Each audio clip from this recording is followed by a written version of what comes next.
नमस्कार दोस्तों, welcome to my channel.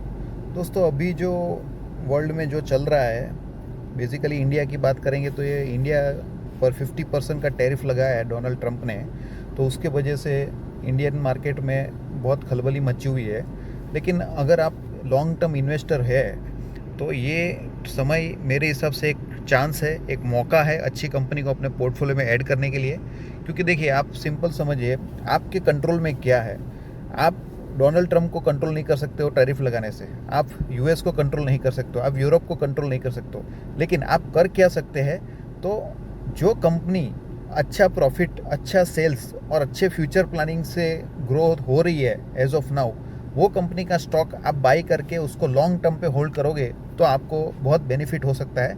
ये सब सिचुएशन जो है बहुत टाइम, सालों से सेंसेक्स और निफ्टी में आती रही है। सालों से सेंसेक्स और निफ्टी ये सब सिचुएशन को एब्जॉर्ब करके आगे ही बढ़ता रहता है। सेम चीज़ इस ये सिचुएशन भी ये एब्जॉर्ब करके आगे बढ़ेगा। तो हमारे हाथ में क्या है, एक अच्छी कंपनी जो फंडामेंटली स्ट्रांग है उसको बाई करके होल्ड करना। और वही एक कंपनी के बारे में ये वीडियो में मैं डिस्कस करने वाला हूँ। तो आप सबसे यही रिक्वेस्ट है कि वीडियो के एंड तक बने रहिए। सबसे पहले, कंपनी जो सेक्टर में काम कर रही है वो सेक्टर का ग्रोथ आने वाले 5 सालों में कैसा होने वाला है उसके ऊपर एनालिसिस करेंगे। सेक्टर ग्रोथ की अगर बात करें तो India to achieve 500 gigawatt renewable target before 2030 deadline. ये डेडलाइन किसने बताया? आर के सिंह। आर के सिंह कौन है? He is a union power and new and renewable energy minister है, मिस्टर आर के सिंह। उन्होंने बता दिया है कि 2030 तक 500 गीगावाट इंडिया अचीव करेगी। और अगर इसको हम, कभी कभी क्या लगता है कि ये मिनिस्टर लोग बहुत ही बड़ा चढ़ा के देते हैं, ऐसा करते हैं, लेकिन ऐसा नहीं है। एक्चुअल लेवल पे, ग्राउंड पे रिन्यूएबल एनर्जी में इंडिया में काम चल रहा है। उसका आप प्रूफ अगर देखोगे तो ऑलरेडी 50% जो है ना इसका, यानी 50% कितना होता है? 250 गीगावाट। ऑलरेडी 250 गीगावाट से ऊपर का भी जो काम है ऑलरेडी हमने अचीव कर दिया है। और ये बताता है कि अगर 250 हो गया तो 500 भी करेंगे हम। तो आने वाले 5 साल यानी 2030 तक ये जो सेक्टर है उसका ग्रोथ होना लगभग तय है। सेक्टर ग्रोथ हमने देख लिया। अभी ये कंपनी जो काम कर रही है उसका बिजनेस क्या है वो हम समझते हैं। ये कंपनी जो है सोलर और हाइब्रिड पावर प्लांट बनाने का काम करती है। कंपनी का जो बिजनेस है 2 सेगमेंट में डिवाइडेड है, कैप्टिव पावर प्रोड्यूसर सीपीपी और इंडिपेंडेंट पावर प्रोड्यूसर आईपीपी। दोनों में डिफरेंस क्या है? सीपीपी यानी किसी कंपनी को प्लांट अगर लगाना है सोलर एनर्जी से पावर बनाने का, तो ये कंपनी पूरा ईपीसी बेस पे काम लेती है। जैसे इंजीनियरिंग करेगी, प्रोक्योरमेंट करेगी, इंस्टॉल करेगी, कमीशनिंग करेगी और पूरा काम खत्म करके क्लाइंट को दे देगी। That is called CPP. Second क्या है? आईपीपी। आईपीपी यानी सपोज कोई गवर्नमेंट को पावर चाहिए, लेकिन गवर्नमेंट बोलती है कि प्लांट लगाने का खर्चा मैं नहीं करूंगी, आप ही प्लांट लगाओ अपने खर्चे से, आप ही सब करो, आप ही प्लांट चलाओ, मैं सिर्फ आपसे बिजली खरीदूंगी और वो बिजली का मैं पर किलोवाट आपको पैसा दूंगी। तो ये जो आईपीपी बिजनेस है, इंडिपेंडेंट पावर प्रोड्यूसर, उसमें वही है कि कंपनी खुद प्लांट लगाती है और जो पावर उससे प्रोड्यूस होता है वो बेचती है। थर्ड पैरामीटर जो चेक करेंगे वो है बैलेंस शीट। देखो, बैलेंस शीट जो होती है ना, एक कुंडली होती है। जैसे कोई भी बच्चा जन्म उसका बॉर्न होता है ना, तो सबसे पहले उसकी कुंडली देखी जाती है। कुंडली क्या है? उसका बेस रहता है कि भाई ये बच्चा आगे जाके क्या कर सकता है, इसको क्या प्रॉब्लम आ सकता है, इसका क्या ग्रोथ होगा, वो सब कुंडली में रहता है। सेम चीज़ कोई भी कंपनी के अगर आपको एनालिसिस करना है तो उसका बैलेंस शीट उसका बेस होता है। तो अभी बैलेंस शीट हम इसकी चेक करेंगे। ये कंपनी की बैलेंस शीट हो गई। आप देखोगे तो कंपनी के पास एज ऑफ नाउ जो रिजर्व्स है 2511 करोड़ के रिजर्व्स है कंपनी के पास। उसके सामने बोरिंग अगर आप देखोगे तो बोरिंग बहुत ही कम है। बोरिंग जो है 1475, यानी रिजर्व्स जो है कंपनी के पास बोरिंग से बहुत ज़्यादा है। इसका मतलब ये कंपनी की बैलेंस शीट बहुत हेल्दी बोल सकते हो। और अगर कुछ चेक करें, फिक्स एसेट जो है कंपनी की 801 थी, बढ़ के 979 हुआ। एज ऑफ नाउ जो फिक्स एसेट्स जो कंपनी के है ना 2361, यानी लास्ट ईयर के मुकाबले ऑलमोस्ट फिक्स एसेट डबल हो गई है। देखो, फिक्स एसेट क्या होता है? कंपनी कुछ नया प्लांट लगाती है, कंपनी कुछ नई चीज़ खरीदती है जिसके वजह से कंपनी के सेल्स और प्रॉफिट में राइज हो सकता है, तो उसको फिक्स एसेट बोलते हैं। कंपनी की फिक्स एसेट डबल हो जाना यानी कंपनी ने अपना प्लांट, अपना एक्सपांसन, अपनी जो जो जो चीज़ उसके सेल्स और प्रॉफिट में कंट्रीब्यूट करती है वो सब चीज़ बढ़ाई हुई है। तो ये बहुत अच्छी बात है। दूसरा एक चीज़ आप देखिए, CWIP यानी कैपिटल वर्क इन प्रोग्रेस 163 है अभी, लास्ट ईयर 101 था। यानी ऑलमोस्ट 60% राइज है। Capital work in progress means company नया नया प्लांट अभी बिठा रही है, जिसके ऊपर खर्चा कर रही है, उसको CWIP बोलते हैं। CWIP भी आप देखोगे ईयर ऑन ईयर 60% की राइज है, ये भी बहुत अच्छी बात है। तो ओवरऑल ये कंपनी की बैलेंस शीट मेरे हिसाब से बहुत स्ट्रांग है। सिंपली इसका रिजर्व जो है वो बोरोइंग से 1000 करोड़ ज़्यादा है, दैट मीन्स कंपनी की बैलेंस शीट स्ट्रांग है।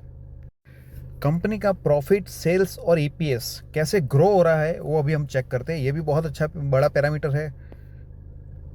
कंपनी का प्रॉफिट एंड लॉस स्टेटमेंट है, हम देखेंगे तो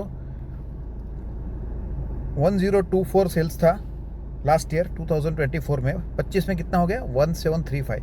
कितना सेल्स राइज हुआ 70% इन 1 ईयर, एक साल में 70% सेल्स कंपनी का बढ़ गया है, तो बहुत अच्छी बात है।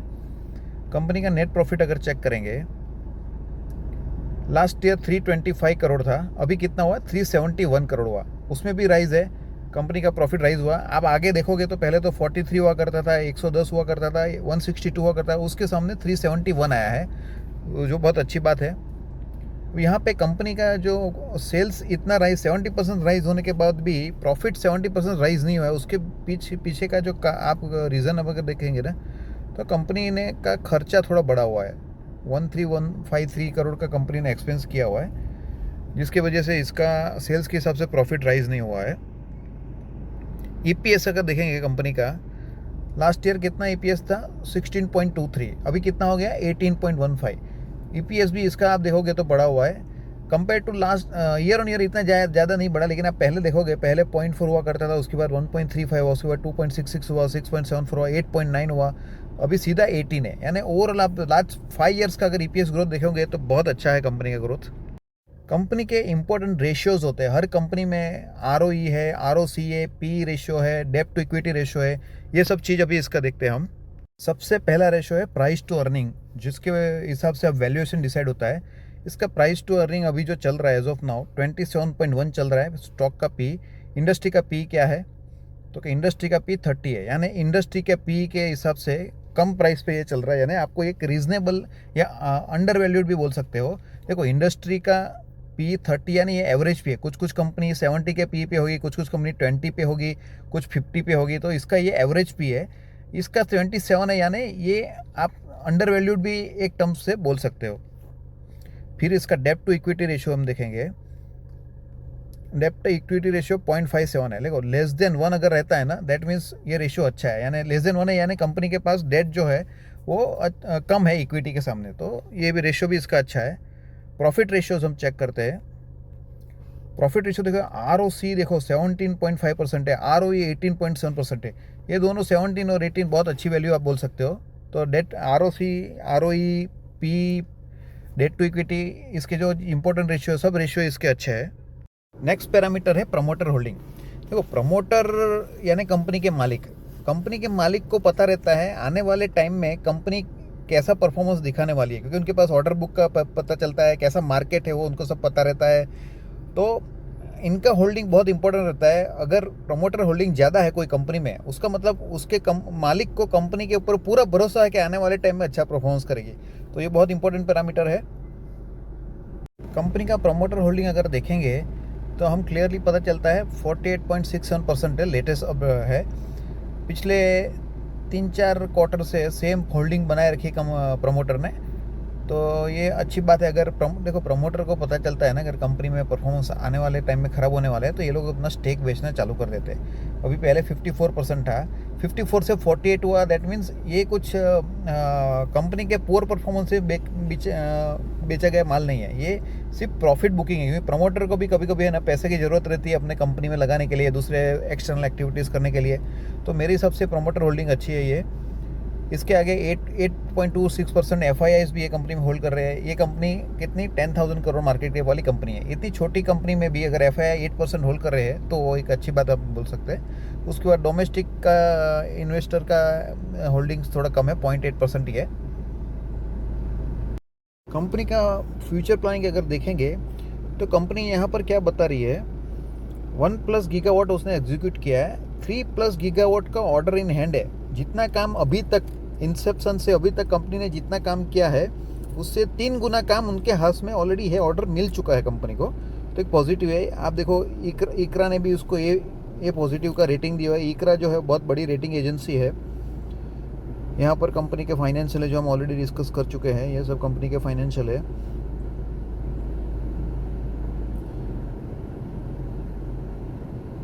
फ्यूचर ग्रोथ सेगमेंट्स, कंपनी क्या बोल रही है, BESS है ना, battery energy storage service. BESS का जो बिजनेस है उसमें कंपनी बहुत एग्रेसिवली जाने वाली है। देखिए, आप रिन्यूएबल एनर्जी प्रोड्यूस करेंगे, लेकिन वो तो सुबह में जब सनलाइट रहेगा, रात को तो सनलाइट रहता नहीं है, तो उस टाइम पे जो सुबह में जो एनर्जी प्रोड्यूस होती है ना, उसको स्टोर करने के लिए BESS लगाते हैं। वो सेगमेंट अगर जितना रिन्यूएबल एनर्जी का ग्रोथ होगा, इतना ही BESS सेक्टर का भी ग्रोथ होने वाला है। कंपनी बोल रही है कि हम ऑफशोर में भी काम करेंगे। ऑफशोर में जो विंड टर्बाइंस, ये देखें, विंड टर्बाइन लगाएंगे जिससे उससे पावर प्रोड्यूस कर सकते हैं। फिर बहुत प्रॉमिसिंग सेक्टर है ग्रीन हाइड्रोजन। ग्रीन हाइड्रोजन का जो सेक्टर है उसमें भी कंपनी काम करने वाली है। साथ में advance floating solar. Floating solar क्या है, सिंपल आपके रिवर में सोलर डाल दिया, पैनल डाल दिया, जहाँ भी वाटर का आपके पास पॉन्ड है, तो this is called floating solar. Floating solar business में भी कंपनी काम करने वाली है। कंपनी के पास क्लीनिंग रोबोट है। ये देखो, ये ज़बरदस्त है। सोलर पैनल को मिट्टी धूल वगैरह लगती है ना, तो उसके लिए पहले बहुत सारे मैनुअल मेथड होते थे क्लीन करने के लिए, लेकिन कंपनी बोल रही है कि हमारे पास अभी रोबोट भी आ चुके हैं और रोबोट से कंपनी क्लीन करेगी।